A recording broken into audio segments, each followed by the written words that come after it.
देशी गाईचं संवर्धन झालं पाहिजे म्हणून हा दर्जा देण्यात आलेला आहे। आणि एवढंच नाही तर ज्या ठिकाणी पांढरपोळे, ज्या ठिकाणी व्यवस्था आहे अशा ठिकाणी देशी गाईच्या चाऱ्याकरता मदत करण्याचा निर्णय देखील राज्य सरकारने घेतलेला आहे। देसी गाय ये हमारे किसानों के लिए वरदान है और हमने इसीलिए ये दर्जा देने का निर्णय लिया है। और साथ में हम लोगों ने जो हमारे यहाँ पर पांजरपुर होते हैं वहाँ पर भी जो देसी गौ माता है उसके परिपोषण के लिए, उसके चारे के लिए मदद करने का फैसला किया है। सर आज महत्वपूर्ण अनुसूचित आयोगामार्फत आहे संविधान मताचा जो नरेटिव्ह विरोधकांकडून सेट केला जात होता तो नरेटिव्ह फोडण्याचा प्रयत्न केला जातो, काय सांगा सर? काय झालं?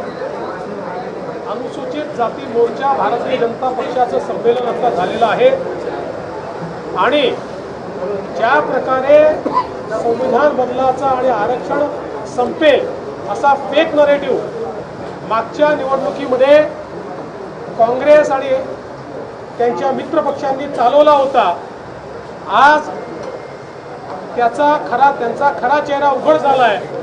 राहुल गांधींनी अमेरिकेमध्ये जाऊन आरक्षण संपवण्याचं जे स्टेटमेंट केलं त्यातनं यांचे खरे दात काय आहेत, त्यांचा खरा चेहरा काय आहे हा समोर आलेला आहे। आणि म्हणून आज अनुसूचित जाती मोर्चाने हा निर्धार केला आहे की एकीकडे राहुल गांधींचं जे सत्य आहे, काँग्रेसचं जे सत्य आहे ते आम्ही समाजासमोर आणू आणि दुसरीकडे आपल्या सरकारने, आमच्या सरकारने अनुसूचित जातीकरता केलेले जे विविध कार्यक्रम आहेत ते देखील आम्ही जनतेमध्ये घेऊन जाऊ।